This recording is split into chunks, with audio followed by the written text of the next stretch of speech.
Hey everyone, welcome to the Dram Amateur Podcast, your go-to show for everything bourbon, whiskey, rum, tequila, mezcal, and beyond. I'm your host, Jason. Join me as I journey and explore the world of alcoholic spirits. Let's get started. All right, welcome back to the Dram Amateur Podcast, the show where we explore the stories, spirits, and sips that make the world of whiskey, bourbon, rum, tequila, and mezcal so exciting. I'm your host, Jason, and I'm thrilled to have you here for another pour of a great conversation. Before we dive in, don't forget to connect with me on Instagram, X, and Threads at Dram_amateur and Facebook under the Dram Amateur Podcast to stay in the loop with exclusive content and updates. Whether you're a seasoned enthusiast or just getting your journeys into the world of fine spirits started, this is your spot to sip, learn, and share. So pour yourself something good, get comfortable, and let's kick off another unforgettable episode of the Dram Amateur Podcast. And with that said, I am super excited for my guest tonight.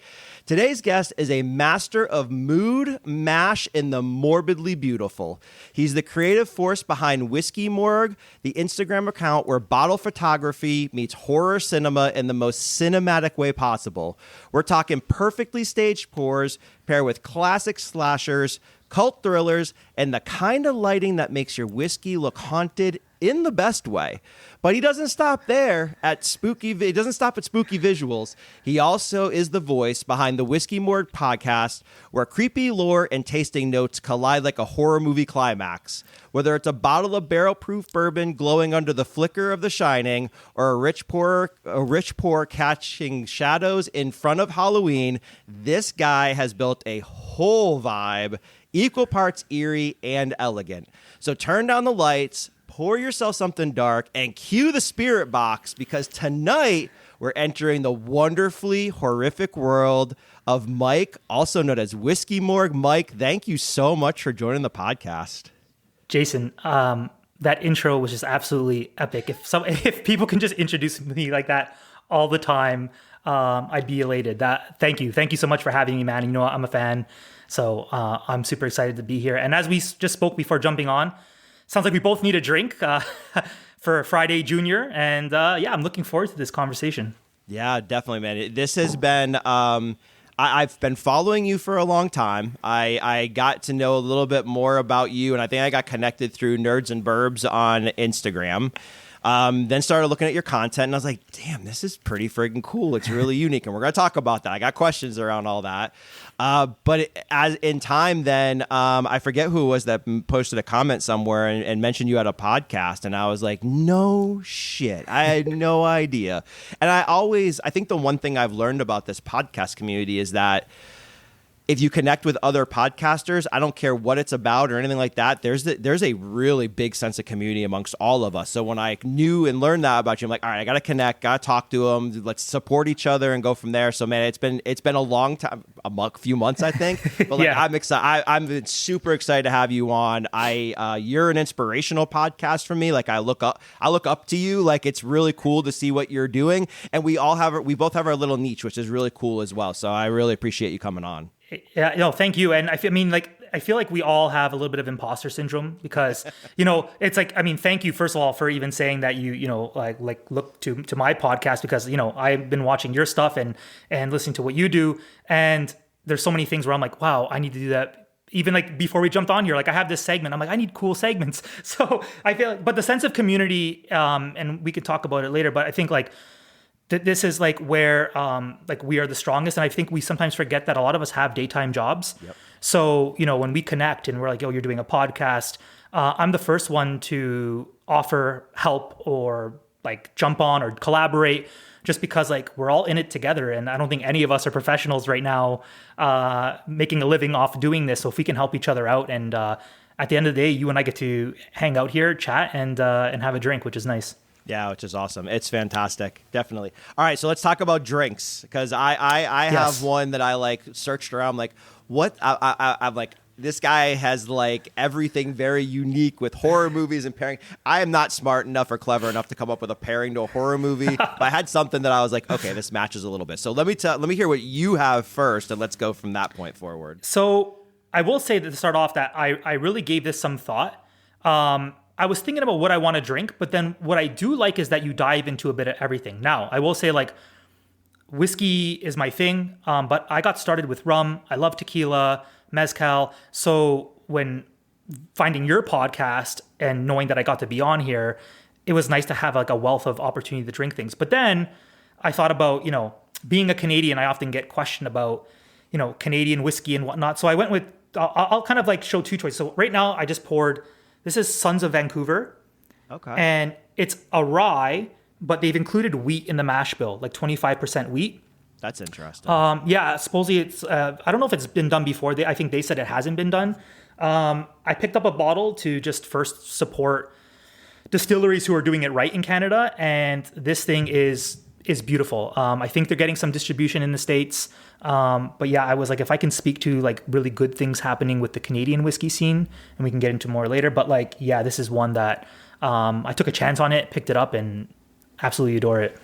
That's cool. Not disappointed at all, huh? Yeah, no. And my second choice, just because I'll mention because of the diversity, I pulled out some Rolling Fork Rum. Nice hybrid for those who maybe are rum curious and finished in the bourbon. This is a Buffalo Trace cask. I didn't say which one, just Buffalo Trace. But yeah, so I kind of thought like, two different ones that, I could bring out and speak to.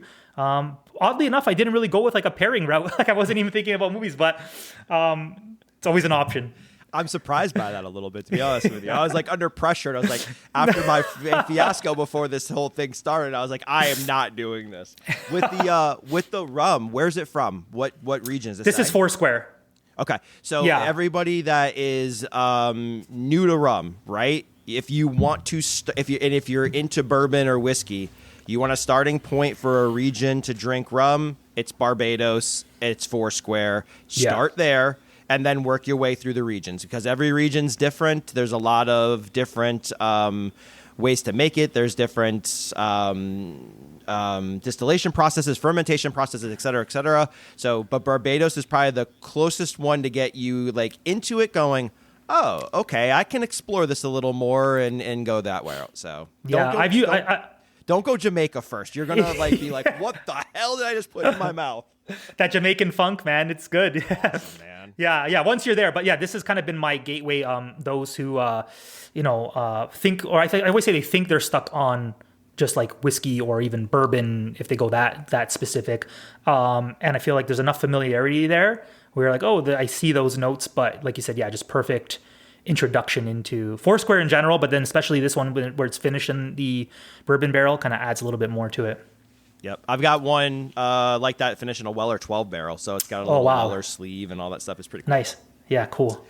My thoughtful pour for the night comes from Toronto, Canada. What? And I have been looking for it forever. I'm going to disappoint you with what it is, but it came from Toronto. Okay, let's see. Every single time I travel, I stop into all the duty frees and I'm like, where the hell is it? And then I stopped into Toronto and I'm like, thank God I went to Toronto. And I just got it a couple months ago when I went up there. So I got the non-chill, the non-chill filtered rare breed, man. Can't find this stuff anywhere except when I've traveled to Toronto. Really? Wow. That's one thing that like I've had and I pass up now because I'm like, like when I go into duty free, I'm like, the same old. I had no clue that would be something you couldn't get. Wow. Yeah. That's cool. And I've been to, so I travel for work a little bit. I've been recently to Munich. I've been to Prague. I've been to Lisbon. I've been through Amsterdam. I've been through Paris. Where else have I been? Mexico. I've been to Mexico City. Nowhere have I seen an ounce of wild turkey at all. None. So like when I stepped into the airport at Toronto, got through the wonky checkpoints, I was like, what the hell am I doing? I don't know what the hell. I'm like, this is weird. You made a pilgrimage. Yeah. Yeah, I did. It was very unique, but I got through. And then I went through and I started looking around. I perused the Canadian stuff first and trying to see something, and literally look bottom shelfer too, by the way, which I will tell you that bottom shelfer. I looked down and like, didn't even hesitate. Like literally picked it up. I'm like, you're going home with me. I'm like, I'm so excited. I wish I traveled more, but like I feel like it has changed a lot because like before COVID, I feel like duty free was a big deal. Yep. I remember like doing travels and like trying to find things in the duty free. And I feel like the selection has changed, and there's not as much. And a lot of what we saw as duty free exclusives have made themselves onto shelves, like the Makers 101, and there's a few others there. So yeah, I wonder if that's something that will continue, or maybe they'll come out with maybe with trying to make a greater push.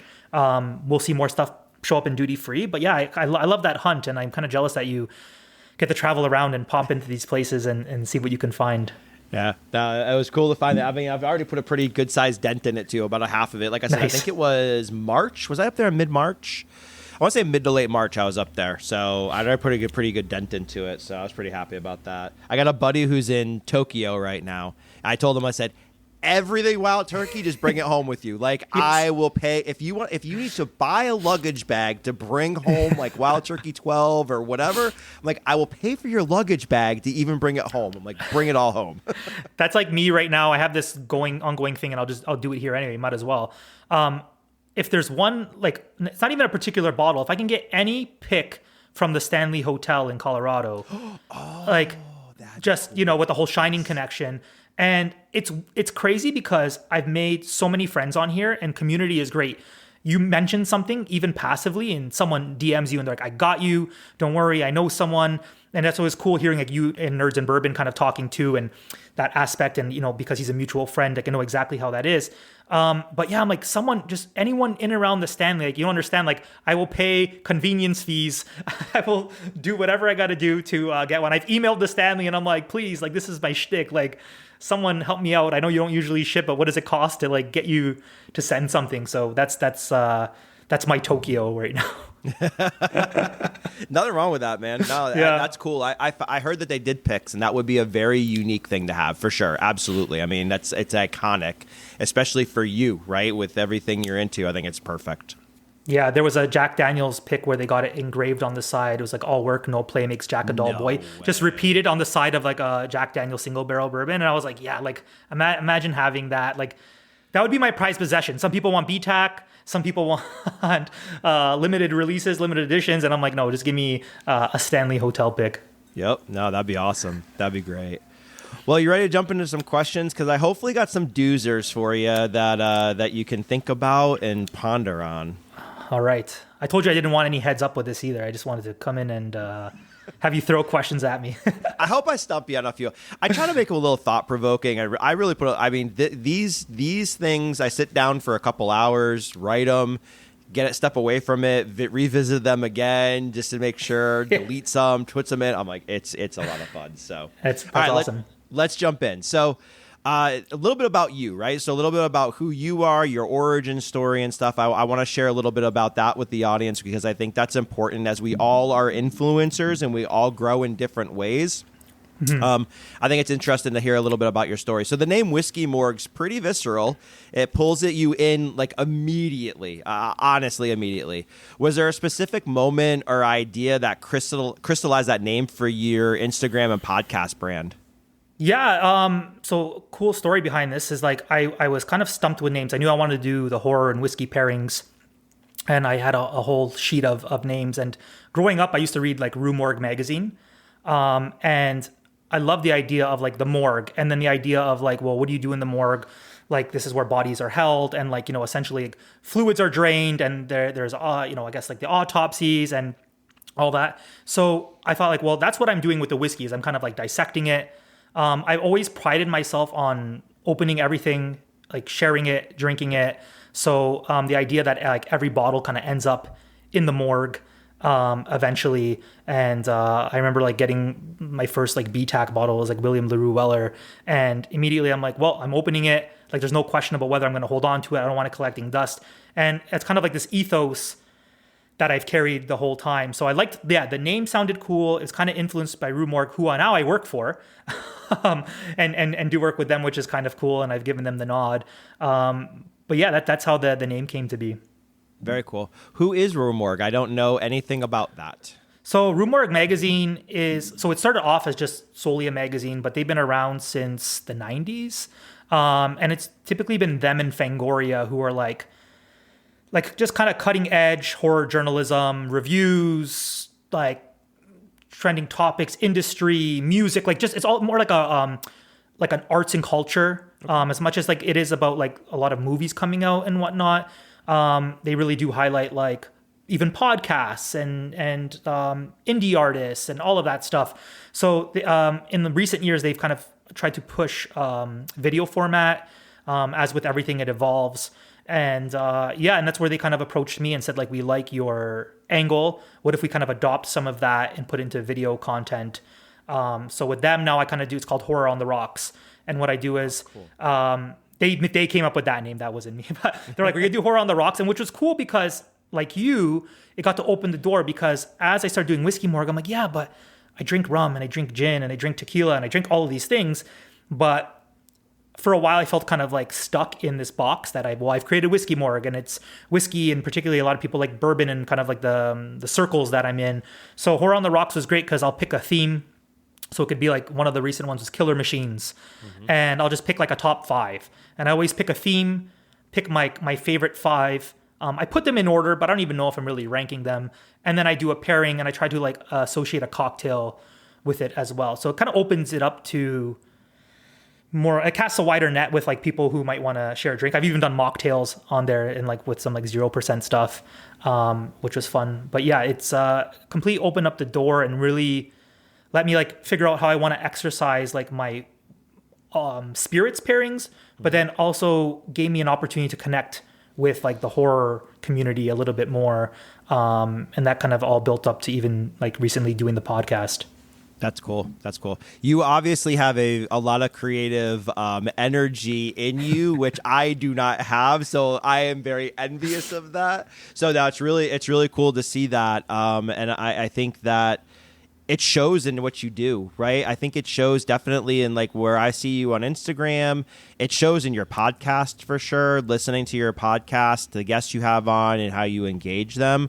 So your creativity really shines through for me and I'm sure the rest of your audience. So cheers to that because that's pretty freaking cool that you're able to do that.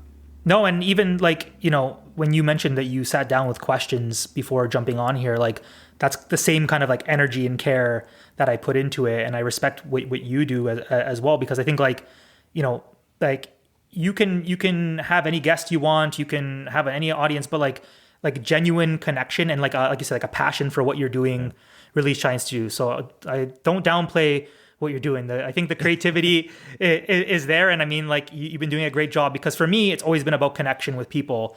And even like to get Whiskey Morgue going, I didn't want to just have like, here's a whiskey, here's a review. There had to be a little bit more to it. And I realized like, you know, in short, like people and community is what it's about. You know, when I think about getting into like watching like whiskey YouTubers myself beforehand, like sure, you liked some of the information they were sharing, but I bet you like their personality more because there's like 100 other people who are going to read you the mash bill and tell you their tasting notes. So I think the most important thing is just connecting with people and community. No, that's cool. No, agreed. Talking about your work, right, and your creativity, there's a beautiful tension in like what you do in your work, and I've heard it now on the podcast. I've seen it in your Instagram pictures and your reels. There's the elegance of whiskey, the eerie charm of horror, right? What do you think fascinates you about the balance between the two of those? Because honestly, I would have never thought to put both of those together, but you do so in such an amazing way. So where do you think that balance fascinates you? Well, I mean, it started off as just like a writing exercise, to be honest with you. Like okay. So I said I didn't want to just post whiskey, and I always say that like, again, I overthink everything. So I was like, I want to do an Instagram account. And this is like in 2019, I believe. And I was like, I'm going to do an Instagram account and I don't want to just show my whiskey. And, you know, my wife was like, well, what do you do on the weekends when you enjoy your whiskey? And I'm like, well, I always put on a movie and I watch a horror movie. And she's like, well, that's what you're going to showcase is like, you put on your movie, you pour a drink. But then the English teacher in me was like, well, let's have some fun with this. Like, let's see if we can find parallels. I always say that there's a connection anywhere you want to find it. And for me, what fascinates me is just kind of like, in order to find that connection and the balance between the two, it takes me reading about the distillery. It takes me reading about the people behind it, gathering information. Then I'm like, I go into the movie and I watch the movie and I take notes, and what stands out to me. It could just be this like visceral scene that I'm watching, or this really cool effect, or then I do my research on that after. And I'm like, oh, cool, this behind the scenes thing that was mentioned, or how they achieved that certain look. Or like if there's any lore behind the film. So all these things. And then I'm like, well, how do I paint a picture and bring it together? So, it's finding kind of like those parallels that I think, make it seem like as balanced as it is. And it's funny you mentioned like the elegance part, because I never really thought about this, but like even how I do my Instagram reels, like when I pour the whiskey, as much as behind me I have all like my fun stuff for like the podcast, I've always wanted it really clean. And I kind of thought about the morgue idea too. So if you look at like my reels, it's just my living room is, there's, a couple books, like a stack and whatnot, but it's just like almost cold in a sense, but like actually cold and classy, if that makes any sense, where it's kind of just, simple. I want you to focus on the bottle. I want you to focus on the screen, no lights, no decor, or anything like that. And then hopefully, and I think, I've gotten pretty lucky with attention spans, but reading my whole blurb at the bottom and my mini essay on why the two connect. No, it's all, I mean, you said it really well. I think that there's something about everything you have in that shot that just goes together. Like you said, there's nothing that stands out, but everything is there with a purpose for some reason. Like it's not that the TV and the movie takes away from the bottle and the pour. Everything just works. And I spend, like you talked about, like spending time on things. Again, I tell myself I'm not going to. I'm like, look, it's just a reel. You bang it out. You put it online and you move on to the next one. But I sit there and I'm like, okay, what scene? Let me rewind. I want to get like this exact moment. And then when the whiskey hits the glass, like this happens on screen. And then I think about songs, and I'm a music person. So I'm like, what song do I want? It's like so much goes into it. And I tell myself like, man, like don't put so much effort, but I it's too late now. And it's gotten a little bit faster as I've been doing this for like 5 years now. I feel like they do come together a little bit faster now. No, it's awesome. It's really cool. Yeah, my the Little Shop of Horrors one recently, I hadn't seen it in a long time, and it was kind of like a family classic for my family growing up. Nice. So when I saw it, I was like, "Is that Little Shop of Horrors?" Like no shit. I'm like, no kidding. So like I was like, "Feed me, Seymour." It was awesome, dude. I was like, "This is great, man." And that's part of like honestly, I always say like the best compliment I ever got was I have people who follow me and they're like, "Look, I don't even drink." Or it might be like vice versa. Like, someone's like, I follow you because of like the whiskey content, but like, damn, like you posted that movie and it tapped into my childhood nostalgia. So I think that in itself is like really important in terms of like the angle I take. Like not necessarily everyone is like into maybe horror and whiskey as much as I am, but I do think like, there's something there for a couple different audiences, right? So if someone's like, I don't know about the whiskey, or I don't even, it's a scotch that I'm not even that interested in, but oh shit, it's Little Shop of Horrors, then there might be a comment, right? Like it might be that you're like, and yeah, you had mentioned, you're like, oh damn, this is like one I grew up watching. And I think, for something that I thought was like almost too niche when I started, I thought I'm like, okay, I'm digging myself a hole and kind of going to be in my own little corner of the internet. But it's been nice to see kind of people connect in different ways to the content. No, it's really cool. That's really cool.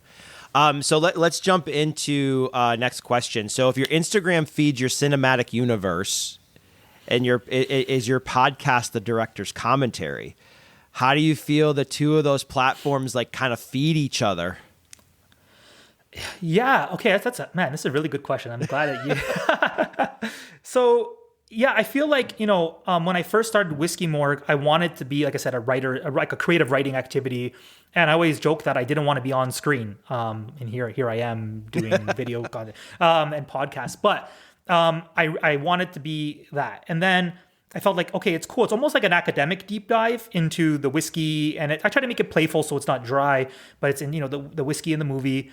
But the podcast was my chance to like bring my conversations. I think like if we think about my whiskey page, my Instagram page, the podcast is like taking some of those conversations, those connections, the community, and then putting it out there for everyone to watch, like conversations I'd want to have. But it's true, I get to like less formally nerd out about a whiskey or a movie or just like learn about someone who I'm interested in. So it's been playful. And even that now, I've been like toying with the idea of doing like watch-alongs on YouTube. Just because I'm like, well, let's make it even less formal and like, let's take people who are in the comments section. Let's all watch something together and decide what we're going to maybe drink in advance. Like you put it out 2-3 weeks in advance. Here's the movie we're watching, something that's accessible, or even in public domain would be even better. And just put that on and hang out and have some drinks. So I think more and more, like to wrap it up, it's like the Instagram feels more polished, and it feels like more like that's like a art piece in a sense that you're putting out. But then like the conversations that revolve around it, I get to take to the other platforms and especially the podcast. No, it's pretty cool. Do you find yourself fanboying out sometimes when you get people on your podcast? Like you're so super, like you're almost a little nervous a little bit too. You're just like, oh geez. And then you're just so excited about it. Big time. Like when we talk about the imposter syndrome, yeah.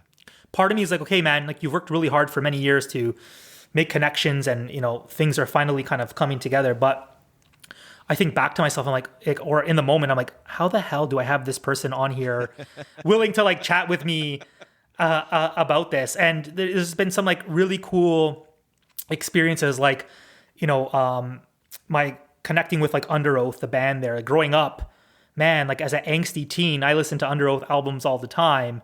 And if I ever would have told you that, like, I'd find out that they're whiskey guys and then that like we're sharing samples and then I'm on their tour bus drinking rare character, like just like you have these moments and you're like, how the hell did I get here? And again, it feels like imposter syndrome, and where I'm like, no, man, like I lucked out. Like, how the hell did I put this together? But I will say that like the more I do it, the more I realize that like everyone, I know it sounds cliche, but everyone's just human, and they're like, yes, ordinary people who like, yes, maybe by chance make like excellent music or do cool things in horror or make amazing whiskey. But then once you do this and you sit down and you have that conversation, you're like, oh, they're just like anybody else. And I usually try to lean into that a little bit more. If you told me, like younger me, that I'd connect with some of these people and ask them questions, I'd probably be like, on that album, which guitar setup did you have? Because I'm a guitar player. And I'm like, oh no, like they just want to talk about whiskey, or like, and this, they're a chance to like indulge in a bit of like our world. And I'll say our world because it's like what you and I do. And I think that's really cool that like we get to kind of like showcase something. And for some of them, they're like, even though, they could be much more popular or famous, they're like, oh, that was really awesome that we got to like hang out and maybe they learned something or got to try a certain whiskey. And I think that's really cool. But I don't know what it'll ever take. Like as many cool things happen, I'm still just like 100% imposter syndrome. Yeah, it's true, and it'll be unique to see how you evolve. Because I know me going back, it's funny. Somebody will be like, "Yeah, I just started listening to your podcast." I'm like, skip season 1, Jesus God, skip season 1. I'm like, don't listen to that. But it's kind of fun though. Like if you have the patience for it, and you start to like get into it. I mean, I found my stride halfway, like in a couple episodes into this season, where I kept questioning myself, right? And felt that imposter syndrome. It's hard doing a podcast by yourself as well, right? Mm-hmm. So I was like, how do I overcome that? Where do I find the passion? And for me, it's like you said, right? Just connecting with people, hearing their stories, making, not, like you said, not just asking a generic question, but really kind of challenging a little bit of like their thought process. And this is why I ask everybody, I'm like, do you want the questions ahead of time to prepare, or you want to be surprised? So it's been, I know for me, it's been a lot of fun. I look forward to these. I took a big break in February of last year to like August, because I felt like I was just burnt out. I was stuck. I was stagnant. So yeah, it's really cool now to like, I feel like I have that imposter syndrome now because of where I'm at, which means it tells me I'm doing the right thing. So I hope you feel the same way, that you feel like you're doing the right thing too. That's a good way of putting it. Like if you have that, it's because things are evolving and great things are happening. And that's why you feel that imposter syndrome. Never thought of it that way. That's really good. Yeah, it really, for me, it's the way it is. Like, this is an honor to sit down with anybody like this. And that's why I think I'm so inspired by your stuff, is because, like when you had the guys from the barbecue and booze thing. I mean, the Shinedown drummer, like he was a drummer, correct? Am I right? Yeah. Shinedown. And like I'm learning. I looked up everybody. I was just like, damn, that's cool as hell. So funny story about that one is like, so I'm a music guy and I know who Shinedown are, right? Yeah. But when I actually we talk about community, like I connected with them through John, who was the guy kind of sitting in the middle, and he kind of got this project together. So he's like head of security for Shinedown, has like a bunch of like podcasts that he does. That guy is like, what's that Dos Equis commercial? Like the most interesting man. Like that's John, right? So when he mentioned who was in this project, and he's like, oh, it's Barry from Shinedown. And I was like, cool. Like I remember them being big, like growing up.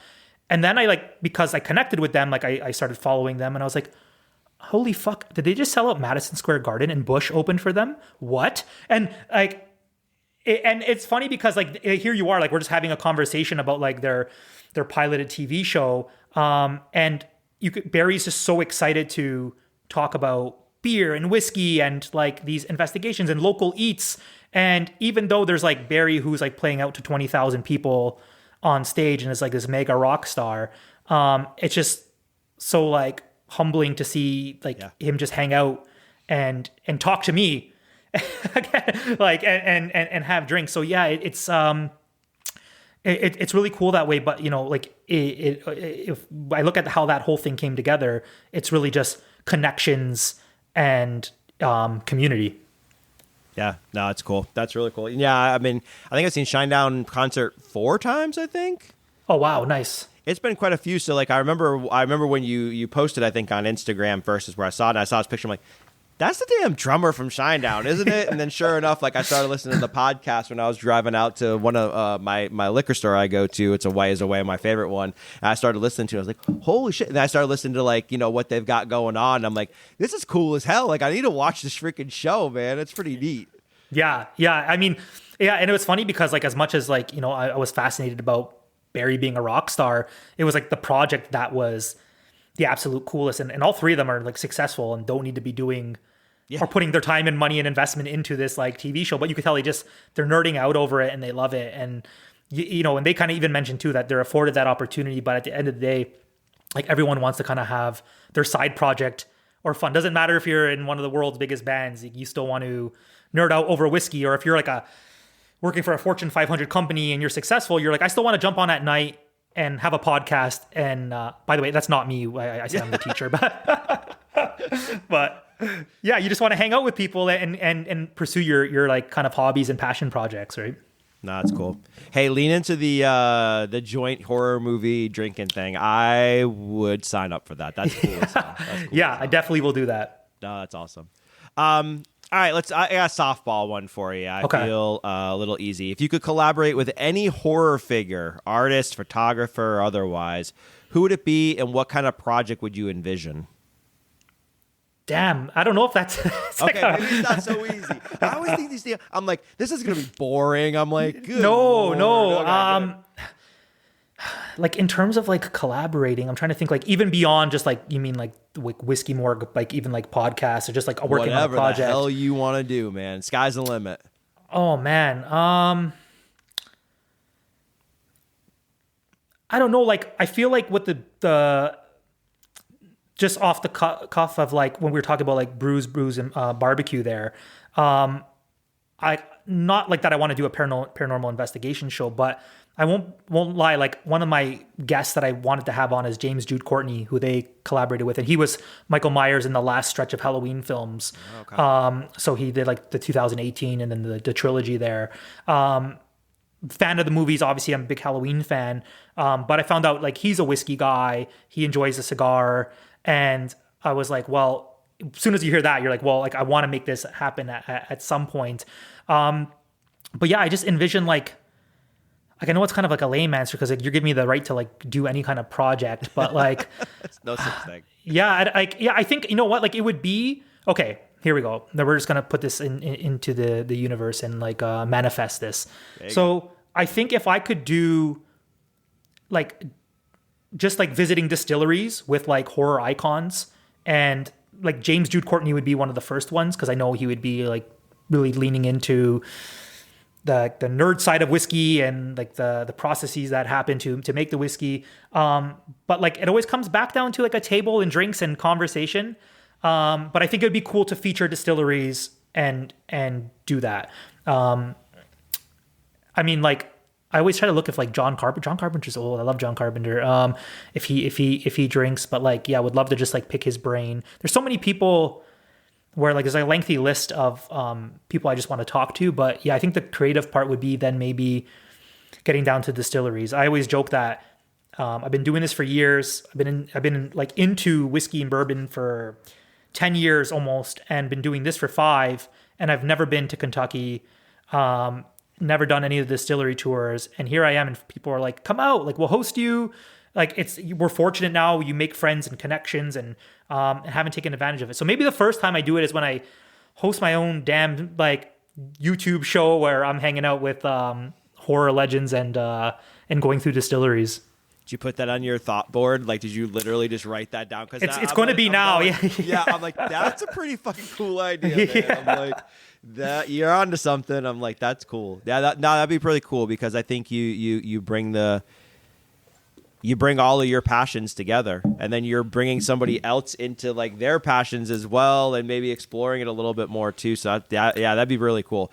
I've never been to Kentucky either, so I'm sorry, I lied to you. I've been to Louisville, whatever, once, and it wasn't for bourbon. It was for a concert that one of the bands my wife likes. Okay, and I wasn't. I don't want to say, was I into bourbon? No, I don't think it was before I was into bourbon. This is like 2017, 2016. So, yeah, I haven't been to the Graceland either, and like gone or the Motherland or whatever we want to call it. Never been there and been to a distillery tour either. So, but I say each year.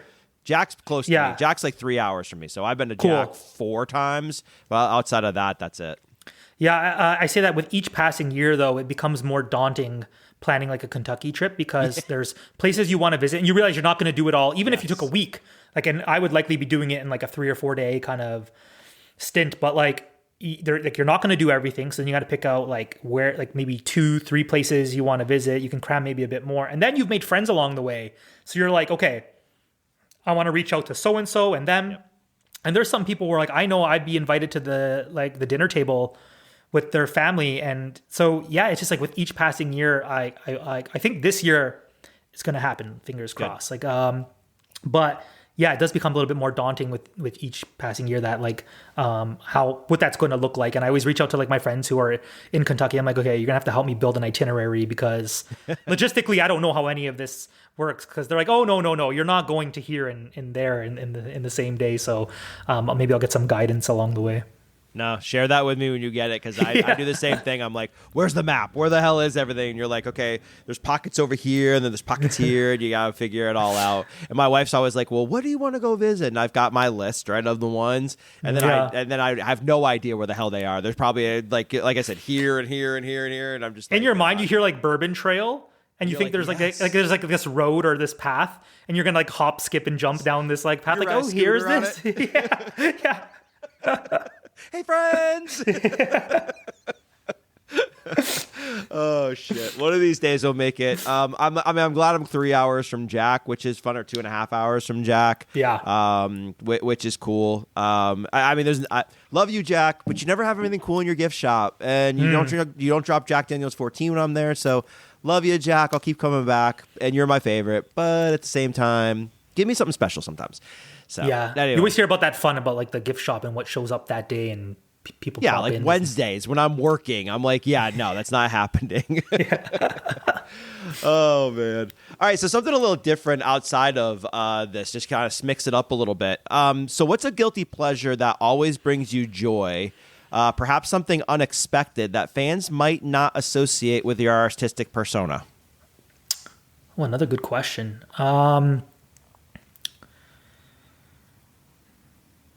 Damn, I'm really thinking about this one. Like something that would be like I guess like different or out of character from, I guess, like Whiskey Morgue. I don't know. I think like like if there's one thing that comes to mind, it's like just maybe you said guilty pleasure though, right?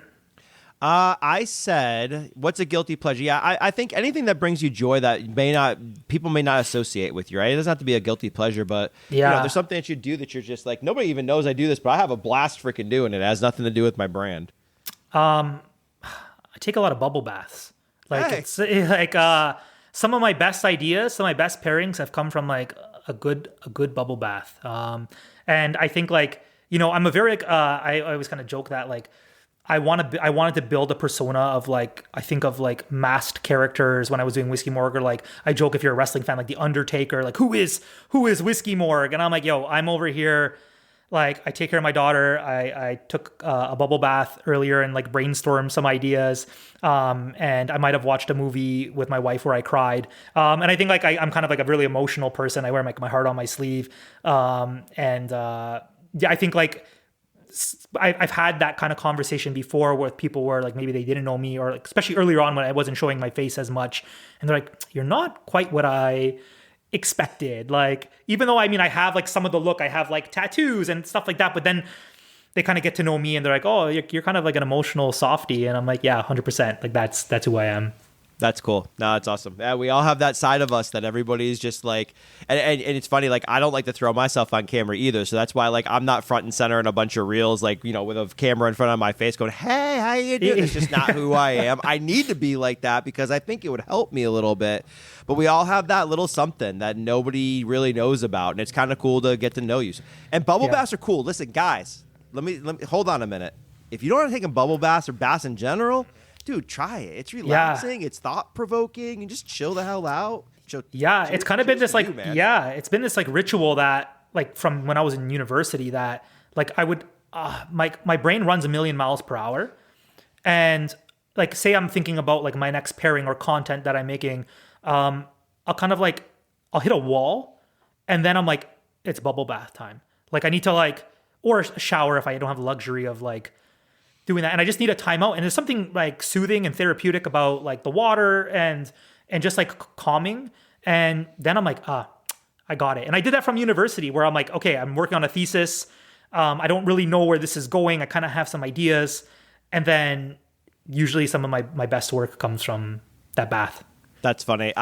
So this is gonna sound really fucking weird, but I have thought about. We're here to get weird. It's okay. Oh man, I've thought about so many times creating something that you have in the shower where you can write down your thoughts when you're in there, but that come to your mind. Because I'm the same way.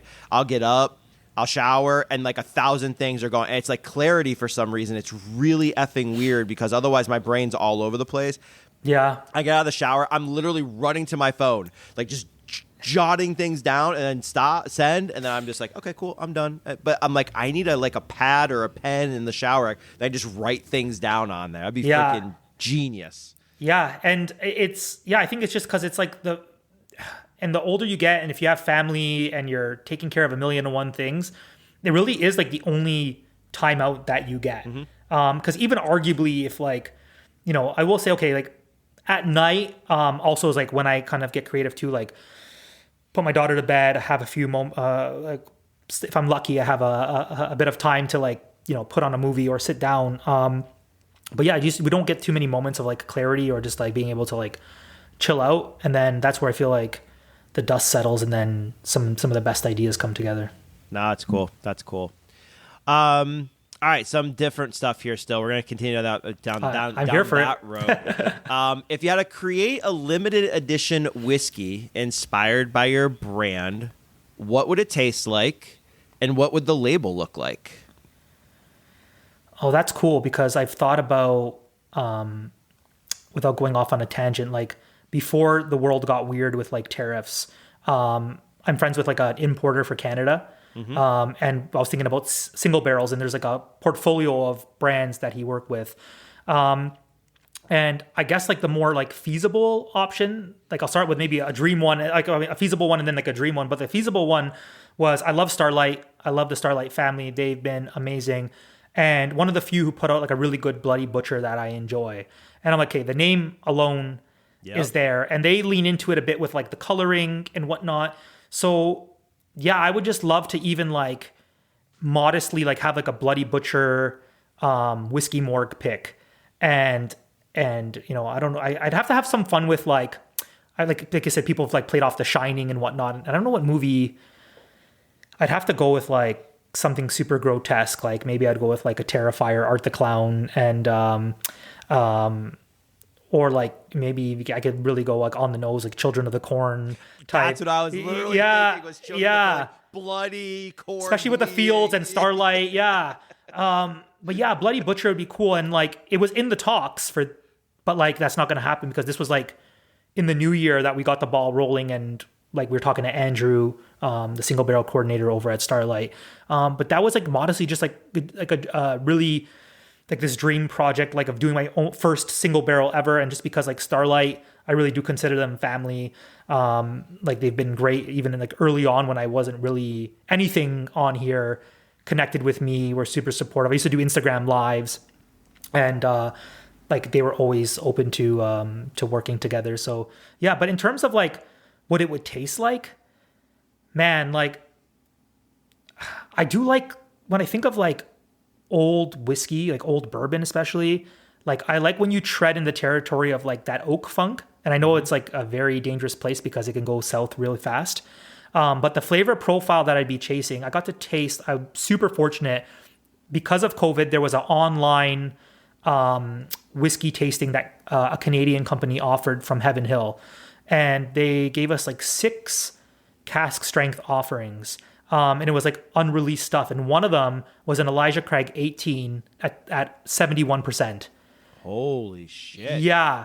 And I got like a little ounce of it. And to be honest, I'm not just because it's like, doesn't exist, like it's never been bottled, but just the best thing I've ever tasted. And I've been fortunate, I've done some tasting, I got to taste like Michter's 20, and I did like the couple of the Pappies, but like, yeah, that Elijah Craig 18 hazmat, the closest thing that came to it was on that Under Oath tour bus where they had like the rare character, I think it was the Buttercream Dream.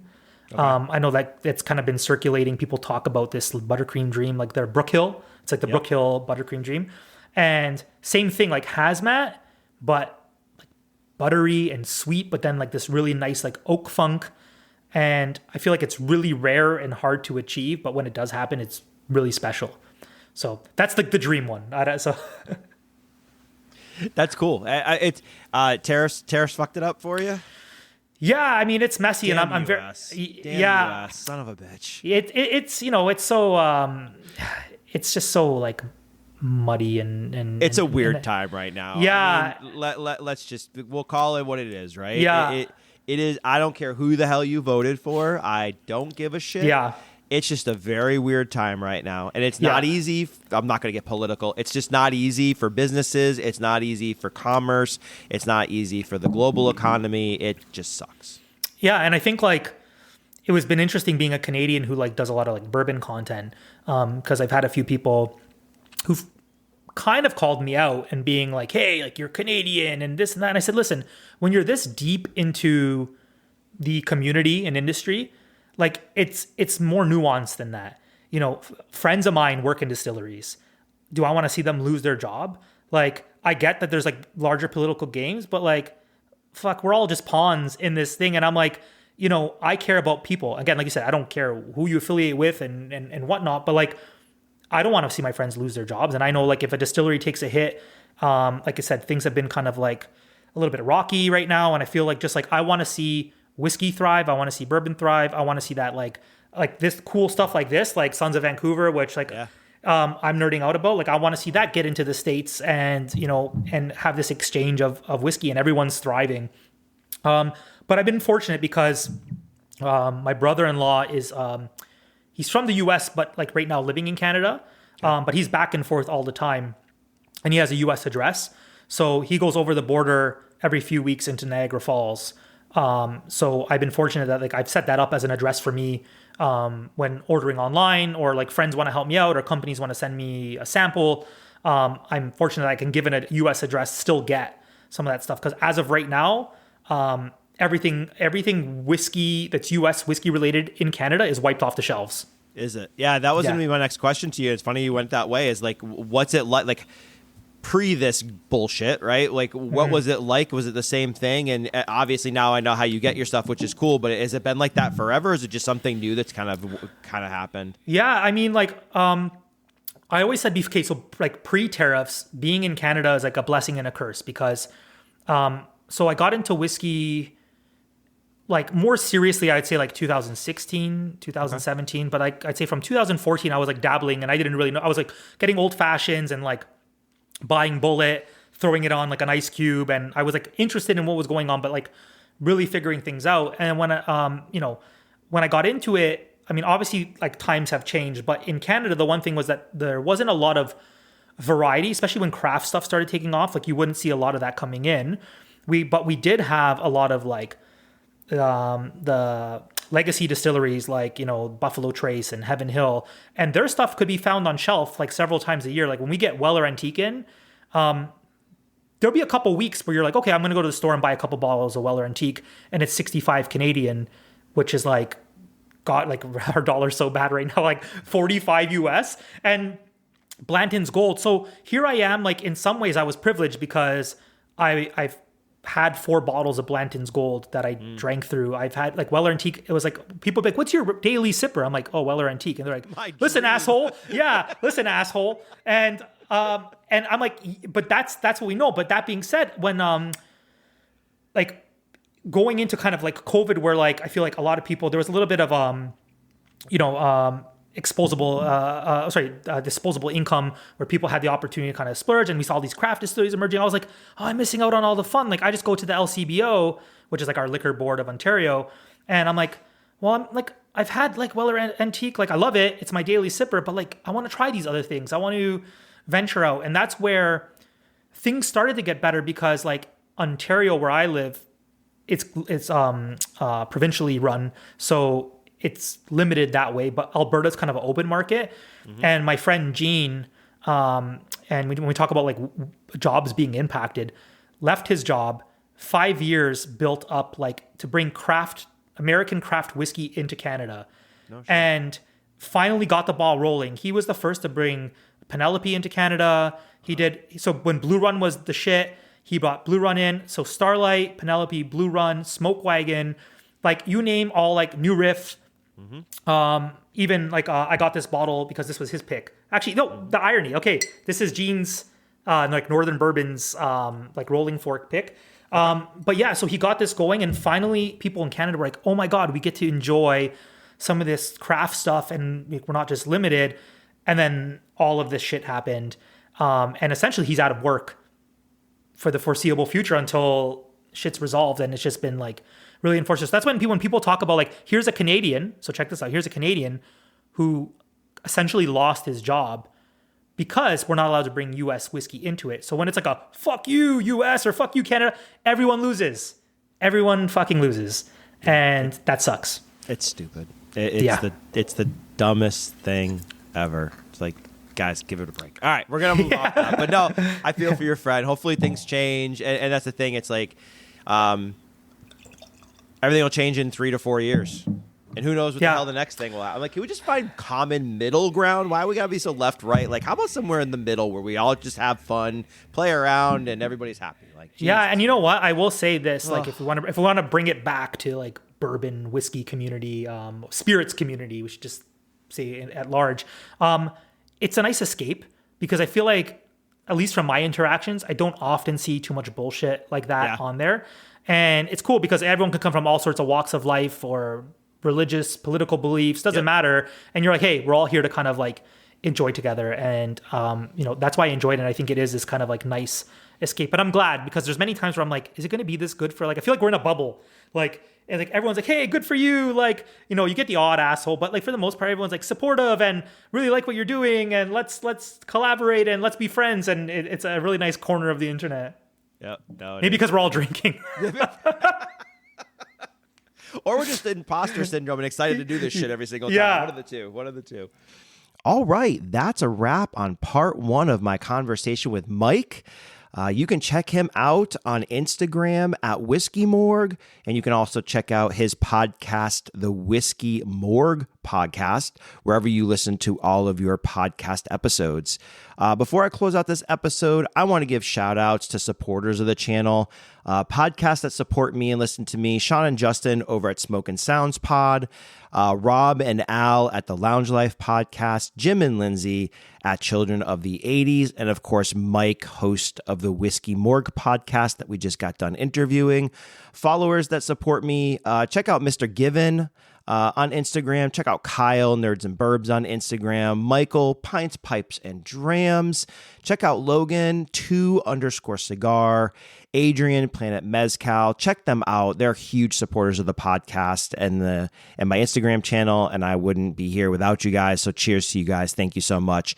So a huge thanks to Mike from the Whiskey Morgue for joining the podcast, and to all of you for tuning in, sipping along, and being part of this amazing community. If you enjoyed the show, please take a moment and like, share, and leave a review. It helps me grow and reach more spirit lovers like you. You can also check me out on Instagram at dram_amateur for updates, behind the scenes content, and more. Your support really means the world to me, and I can't wait to keep sharing this journey with you. So until next time, remember, life's too short for bad pours, so make every damn dram count. Cheers. Thank you for tuning into the Dram Amateur podcast. I hope you enjoyed our deep dive into the world of spirits. Don't forget to subscribe and leave a review. I certainly appreciate all the feedback and support. Stay tuned for more exciting episodes as we continue our exploration of bourbon, whiskey, rum, tequila, mezcal, and beyond. Cheers, and until next time, keep savoring every sip.